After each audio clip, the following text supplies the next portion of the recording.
Okay, problem 45. We have a rectangular corral, total area of 60 square meters, and we're trying to minimize the perimeter, in this case the cost, which is a little different than just minimizing the perimeter.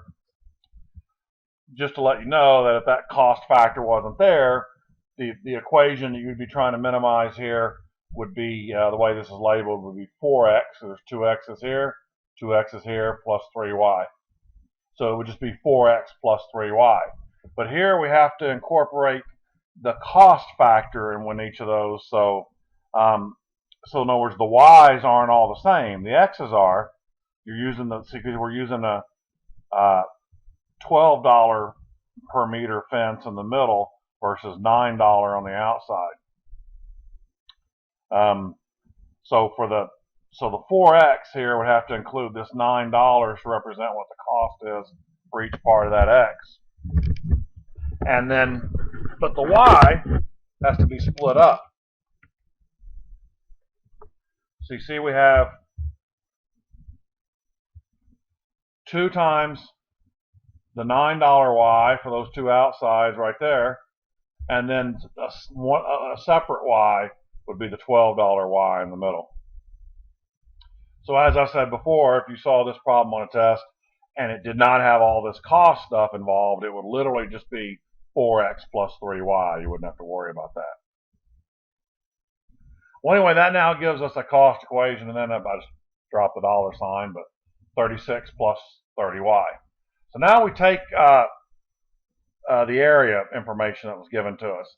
So we know the area with the entire pen. You kind of ignore the middle there. Don't worry about that. You put the entire area, or you can think of it as being x times y plus x times y, which is 2xy. So we have 2xy equals 60. So that gives you y equals 60 divided by 2x, which gives you y equals 30 divided by x. Now,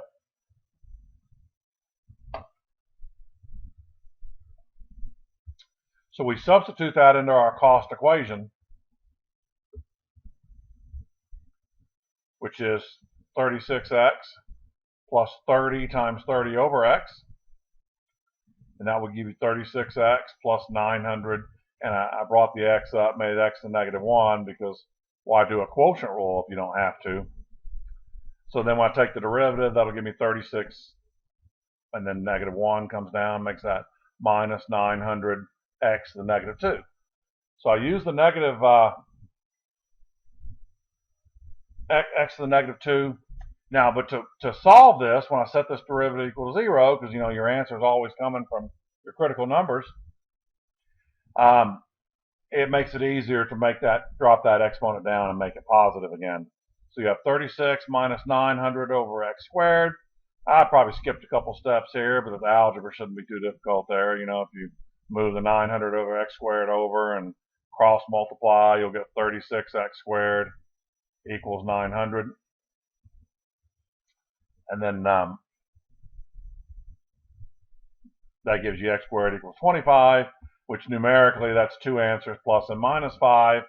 But in the context of this problem, it would only yield positive 5 because negative numbers don't make sense. But keep in mind, when we're finding critical numbers in general, for relative mins and maxes and stuff like that, you want to make sure, when you have x squared equals a positive number, you want to make sure you solve for both of those values.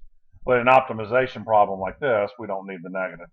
So the answer would be 5 for the x, since we know that y is 30 over x, so 30 divided by 5 gives us 6 for the dimensions for y. And that will give us the minimum cost it would take for us to fence that region.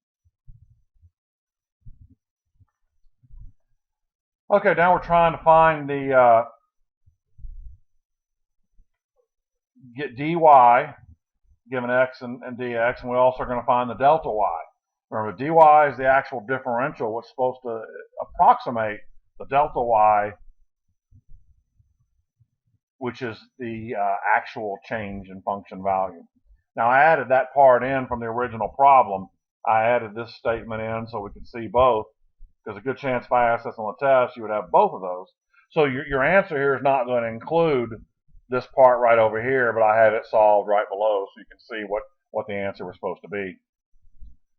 So the differential formula, which I always give to you, is just it's dy equals f prime of x dx. So the derivative of x cubed plus 2x would be 3x squared plus 2. So there it is right here. So the delta x is 0.01. You know, delta x could be negative. You know, it could decrease. But f prime of 2 would be 14. If you put 2 into there for x, you'll get 12 plus 2. Delta x is 0.01. So the dy, the answer is 0.14 exactly. So that's what this answer is indicating right here. But let me show you that other part, which is important. Because like I said, it's a good chance that would be, you know, it would ask for both those values on the test. So let's see. So the differential would literally be just finding f of 2.01 minus f of 2. So you just go right, no derivatives involved here. You go right to the original function. I put 2.01 in there for x. I put 2 in there for the first part. Then I put 2 in for the second part, f of 2. I just let the calculator do it all. And look what I got there, 0.1406, blah, blah, blah. So probably would have to use more decimal places here. But so you can see the 0.14 is actually a very good approximation to 140601 there. So that differential did a good job of approximating that. So that pretty much takes care of that.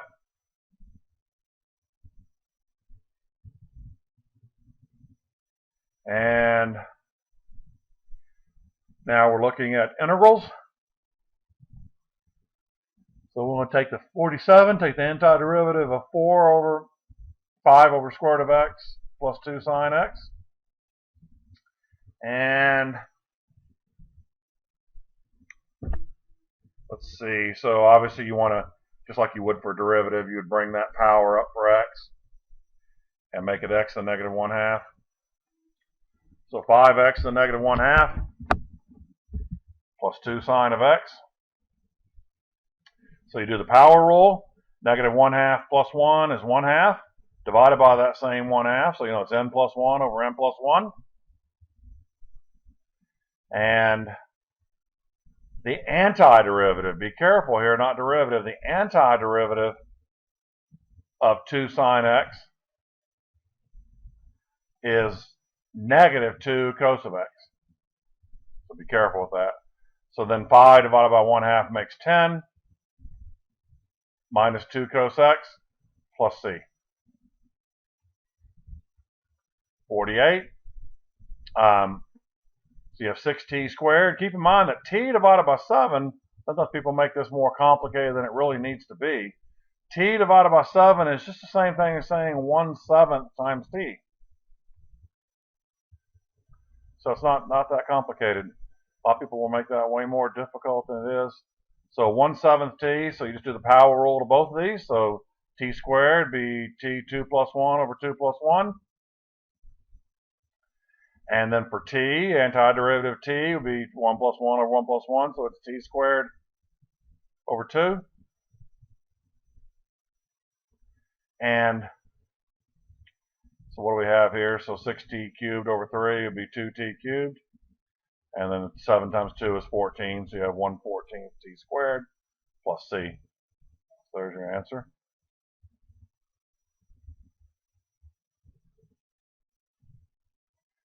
Now for 49, you know, we have no quotient or product rule involving integrals, so have to have different ways to handle that. So for 49, you actually just split it up as individual fractions. You divide term by term. Well, so what I did is essentially the same thing as dividing. What I did is I brought the x squared up and made it x to the negative 2, and then just distributed. That would be the same result as dividing. So you take x to the negative 2 times 3x to the 1/2, you'll get 3x to the negative 3/2, and then minus 5x squared. So you do the power rule for both of these. So negative 3/2 plus 1 is negative 1/2 over negative 1/2. And then 5x to the negative 2. Negative 2 plus 1 is negative 1 over negative 1. So 3 over negative 1/2 is negative 6. 5 over negative 1 is Oh, the negative for subtraction though. So negative 5 over negative 1 is positive 5. And then just to match the answers, I drop that back down. So x to the negative 1/2 is the same thing as having a square root of x on bottom, and x to the negative 1 is 5 over x. Okay, so plus c, so it would be answer D. Now number 50, the key on this one is you just have to know that the antiderivative of secant squared is tangent. There really isn't a lot of solving for this one. Either you know that or you don't. And so, but it is positive though, so that's why the negative 9 would stay negative 9 because the antiderivative is positive. So the antiderivative of sec squared is positive tangent, so therefore the integral would be negative 9 tan of x plus c. So really no work involved there. Okay, the initial value problem, that just means they're giving us the information right here where y of 1 equals 5. That just means we can solve for c after we get the antiderivative. So here's what we're trying to find the antiderivative of is 4x to the negative 3/4. So just use power rule. So negative 3/4 plus 1 would be 1/4 divided by 1/4. That flips over. So the general antiderivative would be 16x to the 1/4 plus c. So then we use our initial condition here. We put in 1 for x, 5 for y, and solve for c. So 1 to the 1/4 would be 1, so 5 minus 16 is negative 11. So then the final answer would be y equals 16x to the 1/4 minus 11. All right. Now this is using the properties of definite integrals, the way I like to do this, where I write this out same way I did it in my notes. So we know that we're going from negative 3 to 3 and negative 3 to 6. So I kind of drew like a little number line here, going from negative 3 to 6. So I know that negative 3 to 3 is given to a value of 0. Negative 3 to 6 is given as 3. So therefore, these two on the inside have to add up to be that total. So if the total is 3 and one of them is 0, that means the other one would have to be 3. That way 0 plus 3 would be 3. So now I want to figure out what is the negative antiderivative of negative of 4 f of x dx from 3 to 6. So that's why we just found the 3 to 6 had a value of 3. So that integral would be 3, but we had the negative and the 4 that we would multiply by it. So the negative 4 times that 3 result right here would give us negative 12. So therefore, A is the answer.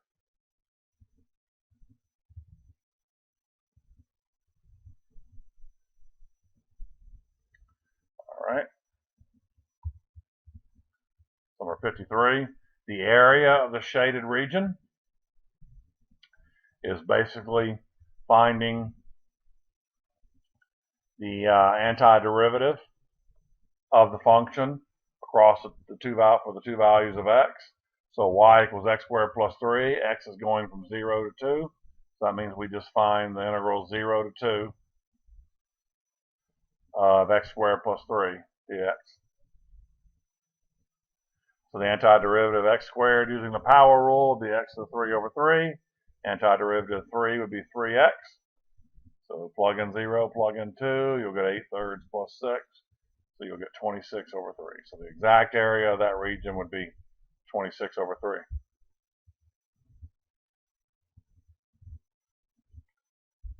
(54) definite integral, which I suppose with a definite integral you could use your integration function in the calculator. But here I worked it out the old school way here. So just do a couple power rules here. 3, so it's 2x to the 4 over 4. And negative 2 makes that 4x to the negative 1 over negative 1. So those two negatives become positive right here. Plug in 3, plug in 1. So you get 81 over 2 plus 4 over 3. When you put in 3, you get 1/2 plus 4 when you put in 1. So you subtract those two quantities, and you end up with 36 plus 4 over 3. Because 81 over 2 minus 1 over 2 would be 40, and then 40 minus that 4, because there's a negative here, just be a 36. So we get 36 plus 4 over 3, which is 112 over 3. 55.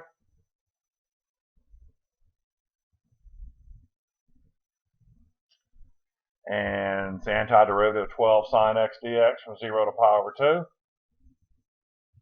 Okay, very important here, the antiderivative of sine x is negative cosine of x.